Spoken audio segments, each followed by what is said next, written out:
السلام علیکم ناظرین، میں ہوں اکرام اللہ جویا اور میرے ساتھ موجود ہیں فیضان رضوی صاحب۔ آج بات کریں گے مشرق وسطیٰ کے حوالے سے، مشرق وسطیٰ کے حوالے سے جو امن کی بات ہے، اور ساتھ میں خاص طور پر اگر میں اسرائیل کے حوالے سے بات کروں کہ لاشیں واپس کرنے کے لیے ایک ڈیڈ لائن دی گئی تھی 21 تاریخ کی، 21 تاریخ گزر گئی، آج 22 تاریخ ہے۔ اس حوالے سے بات کریں گے فیضان رضوی صاحب، ڈیڈ لائن گزر گئی، آج 22 تاریخ ہے، لاشیں واپس کر دی گئی ہیں، کیا اس وقت اسرائیل کا رد عمل ہے؟ اچھا، اسرائیل نے حماس کی جماعت کو ڈیڈ لائن دی تھی کہ 21 اکتوبر تک جو لاشیں ہیں، قیدیوں کی لاشیں، زندہ قیدی تو حماس نے پہلے ہی دن واپس کر دیے تھے، 20 زندہ قیدی، جو 28 قیدیوں کی لاشیں تھیں ان کے حوالے سے اسرائیل کی جانب سے کہا گیا تھا حماس کو کہ 21 اکتوبر تک تمام لاشیں آپ نے ہمارے حوالے کر دینی ہیں، ورنہ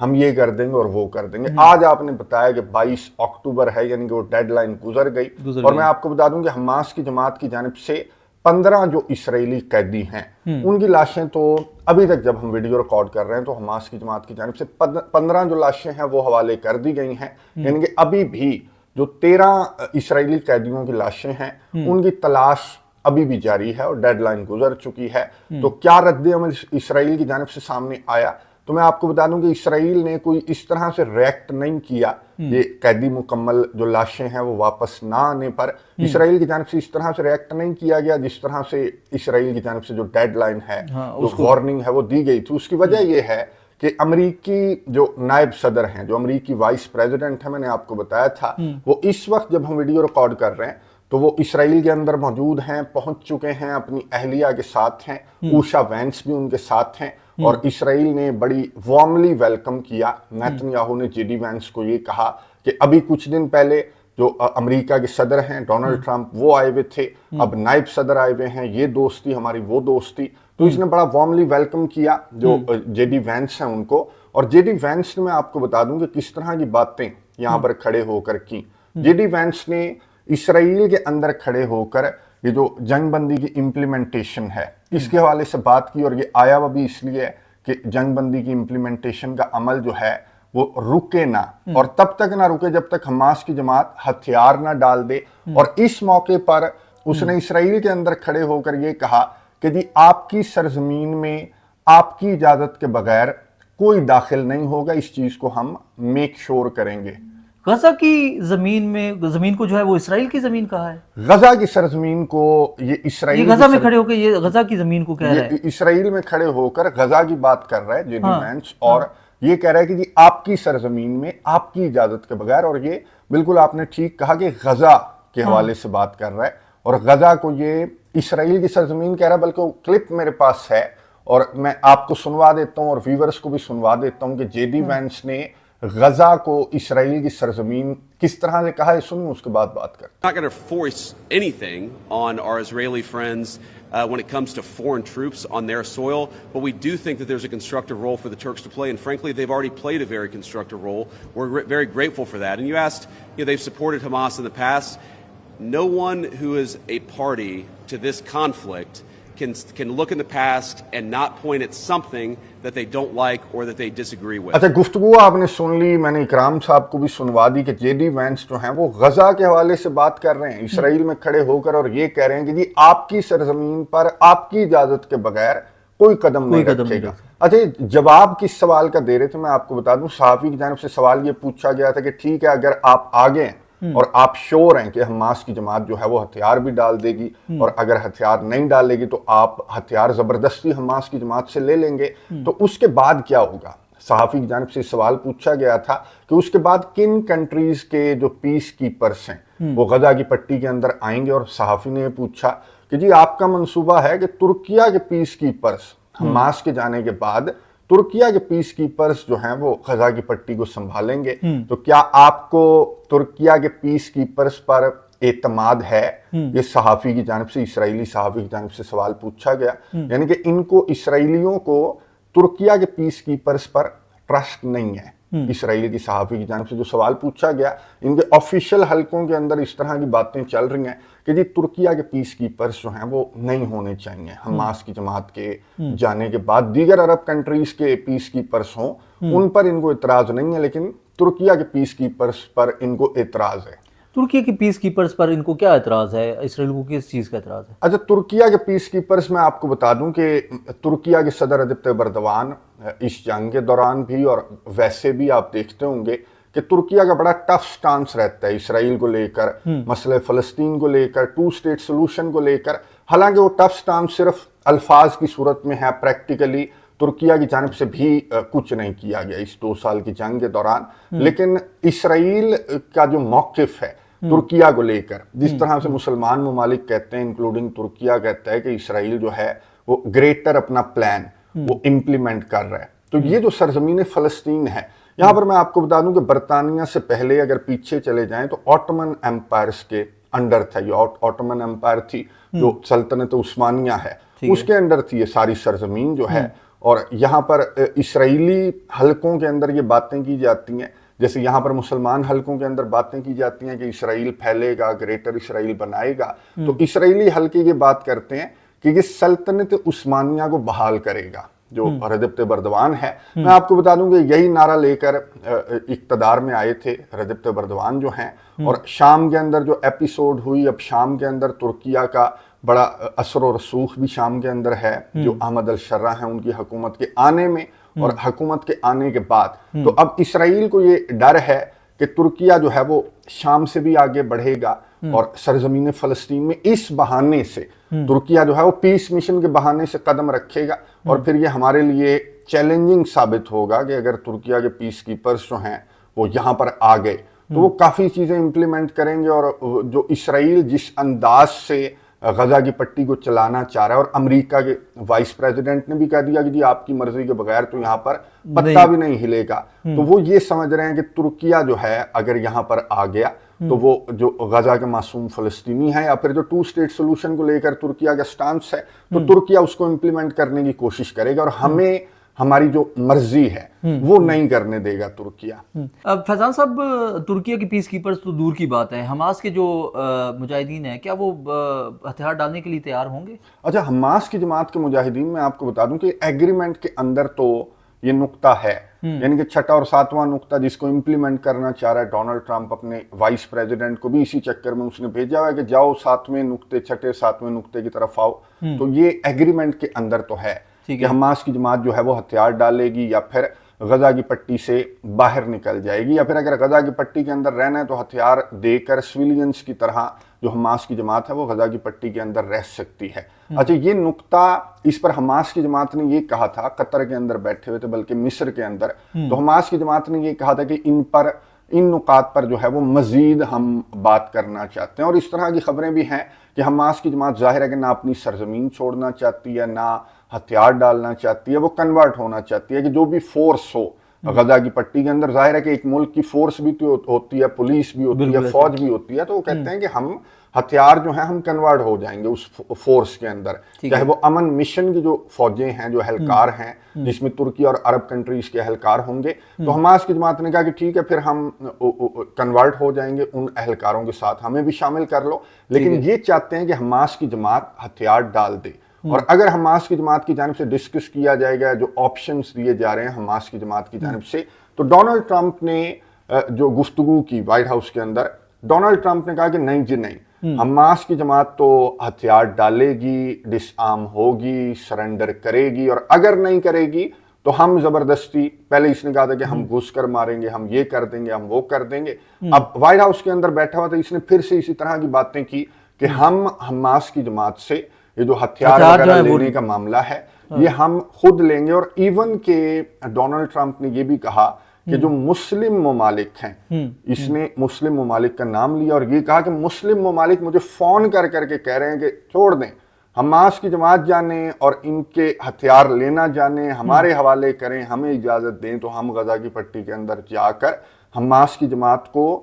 یعنی کہ حماس کی جماعت کے خلاف مسلمان ممالک نے لڑنے کی بات کی ہے ڈونلڈ ٹرمپ سے. کون سے مسلم ممالک کی طرف اشارہ ہے ڈونلڈ ٹرمپ؟ اچھا، ڈونلڈ ٹرمپ نے کلیئرلی نہیں بتایا، ظاہر ہے اس نے مسلم ممالک کا ذکر کیا، لیکن یہ نہیں بتایا کہ کون سے مسلم ممالک اسے کال کر کے کہہ رہے ہیں کہ حماس کو ہم دیکھ لیں گے، آپ بے فکر ہو جائیں. لیکن میری انڈرسٹینڈنگ کے مطابق میں آپ کو بتا دوں، اور خبریں بھی کچھ اس طرف اشارہ کر رہی ہیں، ایک تو مصر ہو سکتا ہے، مصر کے